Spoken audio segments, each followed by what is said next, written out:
नमस्कार, स्वागत है आपका रिपब्लिक भारत पर। मैं हूं आपके साथ अनामिका सिंह काली। सुमित भी हमारे साथ बुलेटिन में मौजूद है और सबसे पहले बात करेंगे महाराष्ट्र की, जहां पर महाराष्ट्र के जलगांव में आज भयंकर हिंसा हुई है। हिंसा के साथ साथ यहां पे कई दुकानों में आगजनी की गई, जमकर तोड़फोड़ की गई। हालात तनावपूर्ण बने हुए हैं। ऐसे में आखिर क्यों ये भड़की हिंसा, ये अपने आप में सवाल खड़े करने वाला है।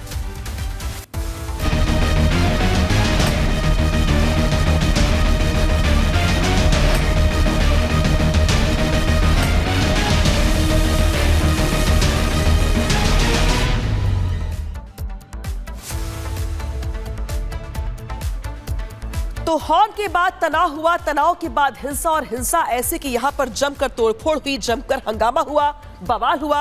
हालात ये बन गए कि जल उठा पूरा का पूरा जलगांव, जहां पे उपद्रवियों की ओर से गाड़ियों को आग के हवाले कर दिया गया। हालांकि पुलिस बल की तैनाती देख पा रहे हैं आप यहां पर, लेकिन हालात ऐसे बन गए जहां पर खड़ी बसों को, खड़ी गाड़ियों को आग के हवाले कर दिया गया। हॉर्न बजाने को लेकर तनाव हुआ और हालात इतना बढ़ गया कि 10 से 12 दुकानें ऐसी थी जिनको आग के हवाले कर दिया गया। जमकर तोड़फोड़ की गई, हंगामा बरपा, इतना हंगामा बरपा कि पूरे के पूरे जलगांव को आग के हवाले कर दिया गया। हालांकि इलाके में अभी भी तनाव बरकरार है, लिहाजा 2 गुटों में हिंसा के बाद 6 गाड़ियां जलाई गई, 13 दुकानों को स्वाहा कर दिया गया। पूरे इलाके में पुलिस बल को तैनात कर दिया गया है। हालात को सामान्य करने का प्रयास किया जा रहा है, लेकिन जरा सोचिए कि 2 गुटों में जब झगड़ा हुआ, बवाल हुआ, तो बवाल बढ़ते बढ़ते हालात कैसे पैदा हो गए। जहां पर 13 जो दुकानें थी वो यहां पर आके हवाले कर दी गई। तो जरा देखिए, तस्वीर दिखा रहे हैं आपको महाराष्ट्र के जलगांव से, जहां पर हॉर्न पर विवाद हुआ, 2 गुटों में झड़प हुई और झड़प के बाद भीड़ ने आग लगा दी, गाड़ियों को फूंक दिया, पथराव हुआ, तोड़फोड़ हुआ और फिलहाल इलाके में पुलिस को तैनात कर दिया गया है।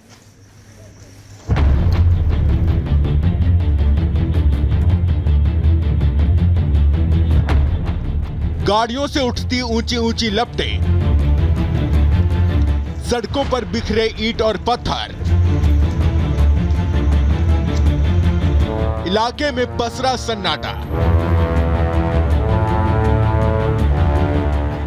गली मोहल्ले में पुलिस का मार्च। ये तस्वीरें महाराष्ट्र के जलगांव की हैं, जहां लोगों ने गाड़ियों और दुकानों को ही आग के हवाले कर दिया, जिसकी वजह से गाड़ियों से आग की ऊंची ऊंची लपटें उठने लगी।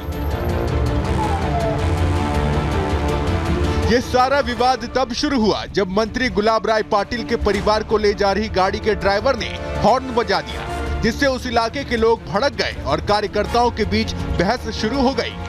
आरोप है कि उपद्रवियों ने पत्थरबाजी शुरू कर दी। देखते ही देखते भीड़ इतनी उग्र हो गई कि आगजनी पर उतर आई और वहां मौजूद गाड़ियों और दुकानों में जमकर आगजनी की, जिससे गाड़ियों से आग की ऊंची ऊंची लपटों के साथ काले धुएं का गुबार उठने लगा। इस घटना से पूरे इलाके में हड़कंप मच गया। कितना नुकसान हुआ है? मेरा कम से कम 3-3.5 लाख रुपए के आसपास नुकसान हुआ है मैडम। क्या बेचते थे आप दुकान में? मेरा दुकान था फ्रिज का, मतलब ऐसा पूरा तोड़ फोड़ करके फेंक दिया है। हमारा दुकान जल गया। जब हमको फोन आया, मैसेज आया, हम जब आए तो हमको पता चला कि हमारी दुकान जल गई। मेरा 20-22-25 लाख का नुकसान हो गया है। हम गरीब लोग हैं। भीड़ ने 6 गाड़ियों और 13 दुकानों में आगजनी की। जानकारी मिलने के बाद फायर ब्रिगेड की टीम मौके पर पहुंची, जिसके बाद आग बुझाने का काम तेजी से किया गया। कई घंटों की मेहनत के बाद आग पर काबू पाया गया, लेकिन तब तक कई गाड़ियां जलकर राख हो चुकी थी। घटना की जानकारी मिलने के बाद भारी संख्या में पुलिस के जवान पहुंचे, जिसके बाद पूरे इलाके को छावनी में तब्दील कर दिया गया। उपद्रवियों को पकड़ने के लिए गली मोहल्ले में सर्च ऑपरेशन चलाया गया। महाराष्ट्र पुलिस ने जलगांव हिंसा मामले में कार्रवाई करते हुए 10 लोगों को हिरासत में लिया है। साथ ही अज्ञात लोगों पर केस दर्ज कर जांच शुरू कर दी है। साथ ही जलगांव में 2 जनवरी की सुबह 6 बजे तक के लिए कर्फ्यू लगा दिया गया है। Bureau report, Republic Bharat. और महाराष्ट्र के बाद अब बात करेंगे उत्तर प्रदेश की, जहां पर योगी की पुलिस अपराधियों पर कहर बनकर टूट रही है। यही हालात है कि चाहे बात करें पूरब की या पश्चिम की, उत्तर की या दक्षिण की, यूपी के किसी भी हिस्से में अगर बदमाश बदमाशी कर रहे हैं, अपराधी अपराध कर रहे हैं, तो योगी की पुलिस का हंटर चलता हुआ दिखाई दे रहा है।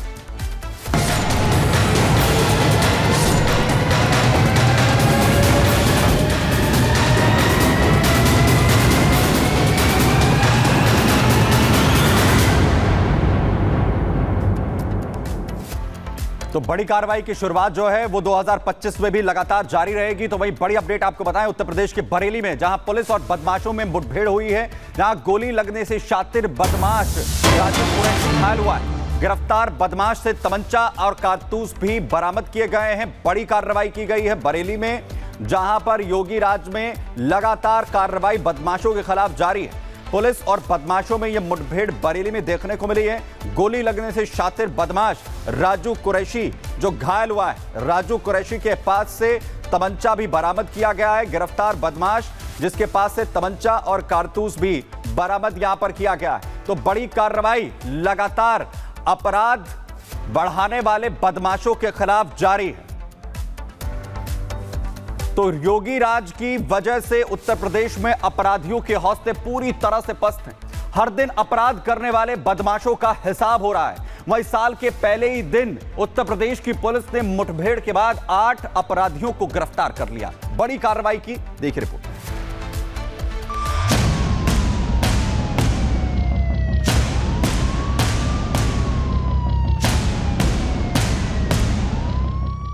बीते सालों में योगी फोर्स के सामने अपराधी हो या फिर बदमाश, माफिया हो या फिर आतंकी, हर कोई बेदम नजर आया।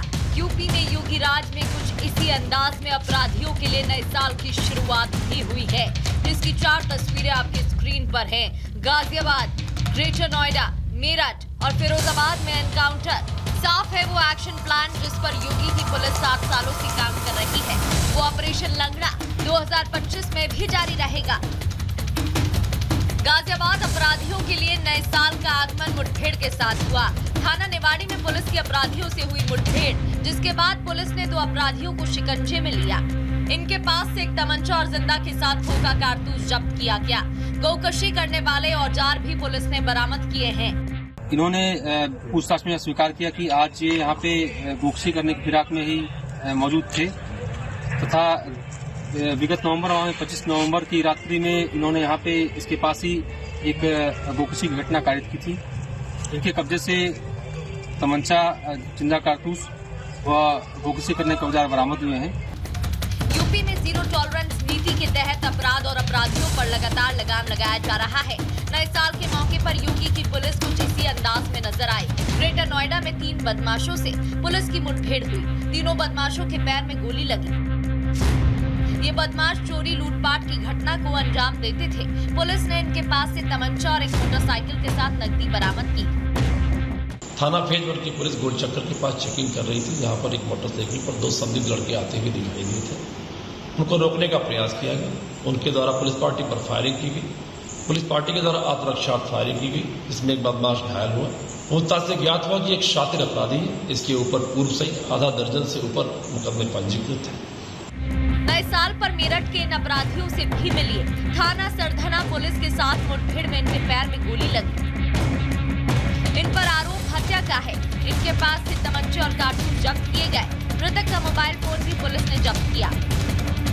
4 दिन पूर्व हुई एक हत्याकांड में शामिल 2 अभियुक्तों को आज पुलिस ने गिरफ्तार किया। हत्या में प्रयुक्त तमंचा और मोबाइल की बरामदगी हेतु इन्हें ले जाया गया, तो वहां पर इन्होंने पुलिस पार्टी पर फायर किया। इसमें जवाबी कार्रवाई में दोनों अभियुक्तों को गोली लगने से पुलिस कार्रवाई में वो घायल हुए हैं। मुठभेड़ के बाद एक शातिर अपराधी को फिरोजाबाद पुलिस ने शिकंजे में लिया। थाना रामगढ़ पुलिस ने शातिर अभियुक्त फैजान को गिरफ्तार किया। पुलिस ने इसके पास से एक तमंचा, जिंदा कारतूस के साथ एक मोटरसाइकिल बरामद की। ये थाना रामगढ़ क्षेत्र से वांछित था।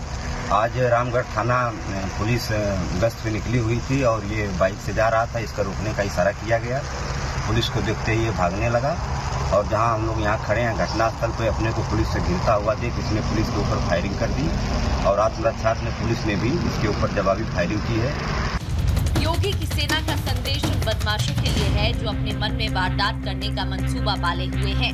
इस एक्शन के साथ योगी फोर्स ने ये भी साफ कर दिया है कि साल 2025 में जीरो टॉलरेंस नीति जारी रहेगी। उसके बीच में अगर कोई आएगा तो उसका कानून के हाथों से बचना मुश्किल ही नहीं नामुमकिन होगा। Bureau report, Republic Bharat.